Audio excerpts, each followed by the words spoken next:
Hello students, साधना channel में आप सबका स्वागत है। बच्चों, आज हम क्लास 7th की संस्कृत मंजूषा का पाठ 2 वन भोजः पाठ का अभ्यास कार्य आपको स्पष्ट कर रहे हैं। इसका अर्थ हम पहले समझा चुके हैं और आज हम इसी पाठ का अभ्यास कार्य स्पष्ट कर रहे हैं। आप ध्यान पूर्वक हर प्रश्न को देखिए और समझिए कि कहाँ किस तरह से विभक्ति और वचन का प्रयोग किया जाता है। फर्स्ट है आपका एक पद में उत्तर दीजिए। जैसे उदाहरण है, ह्यः अशोकः कुत्र अगच्छत्। कल अशोक कहाँ गया। कालिंदी कुंजम जलाशयम या कार्यालयम, कि कालिंदी के किनारे पर गया या जलाशय पर या कार्यालय। तो आपका सही उत्तर है कालिंदी कुंजम। अशोकः किमर्थम तत्र अगच्छत्। अशोक किस लिए वहां गया। भ्रमणाय वन भोजाय खेलनाय, घूमने के लिए। वन भोजाय मान कहते हैं पिकनिक के लिए, या खेलनाय माने खेलने के लिए। तो वन भोज का अर्थ होता है पिकनिक, तो पिकनिक के लिए वह वहां पर गया।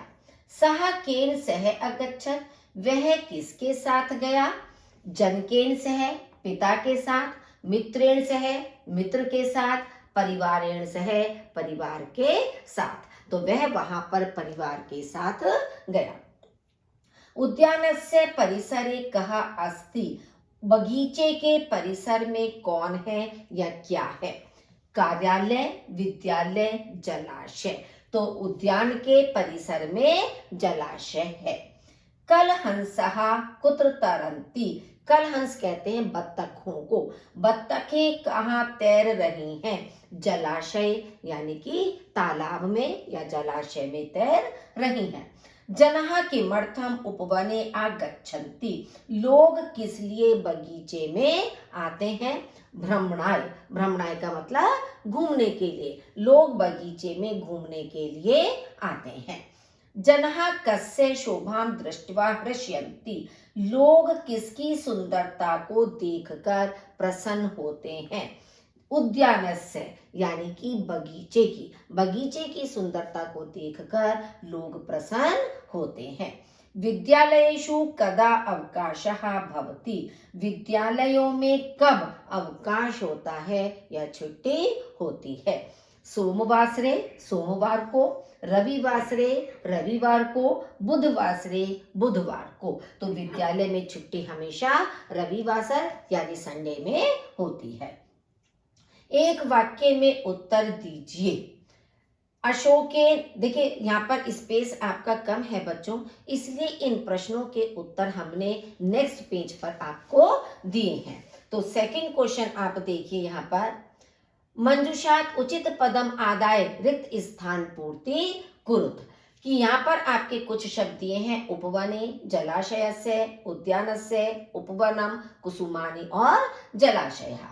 तो कालिंदी कुंजम विशालम उपवनम अस्ति, कालिंदी कुंज एक विशाल बगीचा है। विकसितानि कुसुमानि उपवनम सुरम्यम कुर्वन्ति, खिले हुए फूल बगीचे को सुंदर बनाते हैं। उपवनस्य परिसरे एकः जलाशयः अस्ति, बगीचे के परिसर में एक तालाब है। जलाशयस्य जले सुरम्यः कलहंसः तरन्ति, जलाशय के जल में सुंदर बत्तखें तैर रही हैं। उपवने जनः भ्रमणाय आगच्छन्ति, बगीचे में लोग घूमने के लिए आते हैं। ते उपवनस्य शोभां दृष्ट्वा हृष्यन्ति, वे बगीचे की सुंदरता को देखकर प्रसन्न होते हैं। नेक्स्ट है अब आपके जो प्रश्नोत्तर हमने अभी छोड़े थे, उन प्रश्नोत्तर को आप देखिए। फर्स्ट है, एक वाक्य में उत्तर दीजिए। अशोकेन सह वनभोजाय के अगच्छन्, अशोक के साथ पिकनिक के लिए या वन भोज के लिए कौन गए। अशोकेन सह तस्य माता पिता अग्रजा च अपि वनभोजाय अगच्छन्, अशोक के साथ उसकी माता पिता, अग्रजा कहते हैं बड़ी बहन, और बड़ी बहन भी वन भोज के लिए गए। सेकंड है अशोकः अमरः च उपवने किम अकुरुताम। अशोक और अमर ने बगीचे में क्या किया। अशोकः अमरः च उपवने आनंदेन अक्रीडताम। अशोक और अमर बगीचे में आनंद के साथ खेले। जनः उद्याने कथम हृष्यन्ति। लोग बगीचे में कैसे प्रसन्न होते हैं। जनः भ्रमणाय आगच्छन्ति। लोग घूमने के लिए आते हैं। उद्यानस्य च शोभाम। और बगीचे की सुंदरता को दृष्ट्वा हृष्यन्ति। देखकर प्रसन्न होते हैं। ये बगीचे में घूमने के लिए आते हैं और उसकी सुंदरता को देखकर प्रसन्न होते हैं। अमरः केन कया च सह कालिंदी कुंजम अगच्छत। अमर किस किस के साथ कालिंदी कुंज आया। अमरः जनकेन अंबया च सह कालिंदी कुंजम अगच्छत। अमर पिता और माता के साथ कालिंदी कुंज आया। नेक्स्ट है शब्द के उचित रूप से रिक्त स्थान की पूर्ति कीजिए। उदाहरण के लिए जैसे अशोकः कारयानेन आगच्छत। अशोक कारयान से आया, क्योंकि जिस साधन से कोई कार्य पूरा होता है उसमें तृतीया विभक्ति का प्रयोग होता है। वयम श्वः प्रीति भोजाय गमिष्यामः। श्वः माने आने वाला कल, और गमिष्यामः का मतलब भी है लिट लकार यानी कि जाएंगे। हम सब कल प्रीति भोज के लिए जाएंगे, तो प्रीति भोजाए शब्द आएगा। बालौ पिता महेन सह अगच्छताम। दो बालक या दोनों बच्चे पितामहेन माने दादाजी के साथ अगच्छताम माने गए, तो पिता महेन हो जाएगा, क्योंकि सह शब्द के योग में भी हमेशा तृतीया विभक्ति का ही प्रयोग होता है। बालकः जलाशयं परितः स्थितः आसन। बच्चे जलाशय के चारों ओर खड़े थे, तो परितः शब्द के योग में हमेशा द्वितीय विभक्ति का प्रयोग किया जाता है, तो इसलिए जलाशयम होगा। उभे मित्रे आनंदेन अक्रीडताम। दोनों मित्र आनंद के साथ खेले या आनंद से खेले।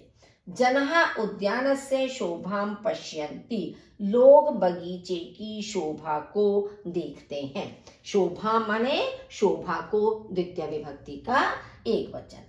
नेक्स्ट है मंजूषा में दिए गए उचित अव्यय द्वारा वाक्य की पूर्ति कीजिए। ये देखिए तीन शब्द आपके दिए हैं। अद्य माने आज, हिया माने बीता हुआ कल, और श्वः माने आने वाला कल।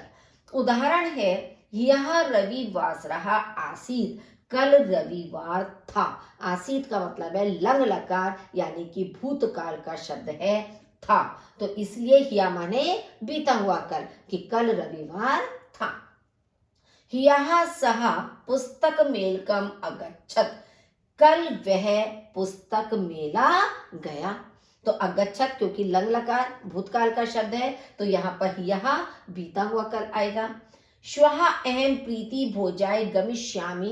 अब गमिष्यामि हमारा भविष्य काल का शब्द है, और भविष्य काल का मतलब होता है आने वाला कल, तो इसलिए यहाँ पर हमारा श्वः प्रयोग होगा कि कल मैं प्रीति भोज के लिए जाऊंगा। श्वः त्वं चलचित्रं द्रक्ष्यसि। कल तुम चलचित्र देखोगे। द्रक्ष्यसि भी आपका भविष्य काल का ही शब्द है। अद्य सः विद्यालयं गच्छति। आज वह विद्यालय जा रहा है, तो यहाँ पर आपका वर्तमान काल हो गया है, तो इसलिए वर्तमान काल में अद्य का प्रयोग होगा। ह्यः अहम चलचित्रम अपश्यम। कल मैंने चलचित्र देखा। अपश्यम भूतकाल का शब्द है आपका लंग लकार का। अद्य सा पायसम पचति। आज वह चावल पका रही है, तो अद्य का मतलब आज हो गया, सा स्त्रीलिंग है, पायसम पचती चावल पका रही है। तो ये आपको ध्यान में रखना है कि वर्तमान काल लट लकार उसमें अद्य का प्रयोग होगा। भूतकाल लंग लकार उसमें हिया बीते हुए कल का प्रयोग होगा। गमिष्यामि भविष्य काल यानी कि लृट लकार उसमें श्वः का प्रयोग किया जाएगा।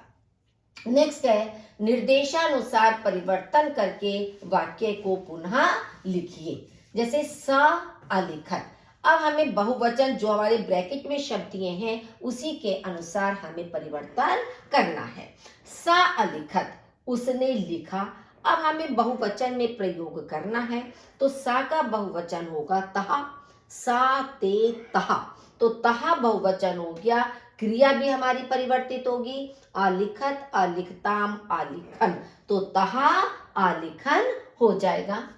सह अहसत वह हंसा, द्विवचन में बनाना है तो सह तौ ते होता है, तो सह का द्विवचन होगा तौ और अहसत का हो जाएगा अहसता। त्वम अवदहा तुम बोले, द्विवचन में बनाना है। त्वम मध्यम पुरुष का एक वचन है तो त्वम युवाम यूयम होता है तो युवाम हो जाएगा और अवदतम हो जाएगा। अहम अपश्यम मैंने देखा, बहुवचन में बनाना है तो अहम आवाम वयम, वयम बहुवचन हो गया और अपश्यम अपश्याव अपश्याम तो बहुवचन में आपका अपश्याम हो जाएगा। वयम अपठाम हम सबने पढ़ा, एक वचन में तो वयम का अहम और अपठाम हो जाएगा। तो इस तरह से हमें ब्रैकेट के अनुसार इसको प्रयोग में करना था। नेक्स्ट है रिक्त स्थान में उचित विशेषण भरिए। जैसे एतत् भवनम विशालम, ये तीन शब्द दिए हैं, विशालः विशाला विशालम। विशालः पुल्लिंग में है, विशाला स्त्रीलिंग है, विशालम नपुंसकलिंग है। तो एषा वाटिका विशाला, वाटिका स्त्रीलिंग शब्द है तो इसलिए यह वाटिका विशाला शब्द आएगा। एतत् उपवनम विशालम, यह बगीचा विशाल है तो यहाँ ये नपुंसकलिंग के रूप में उपवनम आया है तो विशालम का प्रयोग होगा। एषः सरोवरः, यह सरोवर, सरोवरः पुल्लिंग की तरह से प्रयुक्त हुआ है, विसर्ग लगकर तो विशालः शब्द हो जाएगा। ये चीज आपको ध्यान में रखना है, आकारांत है तो विशाला है, माँ दिया है तो विशालम हो जाएगा, विसर्ग लगे हैं तो विशालः होगा। एषा प्रयोगशाला, यह प्रयोगशाला, आकारांत है विशाला हो गया। एषः देवालयः, विसर्ग है विशालः हो गया। एतत् क्रीड़ा क्षेत्रम, यह खेल का मैदान, विशालम हो गया क्योंकि माँ में भी आपका हलंत लगा हुआ है। तो इस तरह से बच्चों पाठ का अभ्यास कार्य आपको स्पष्ट हो गया होगा। वीडियो को लाइक जरूर कीजिए, साथियों के साथ शेयर कीजिए और यदि अभी तक आपने चैनल को सब्सक्राइब नहीं किया है तो प्लीज़ इसे सब्सक्राइब भी कर दीजिए। सुनने के लिए आपका बहुत बहुत धन्यवाद।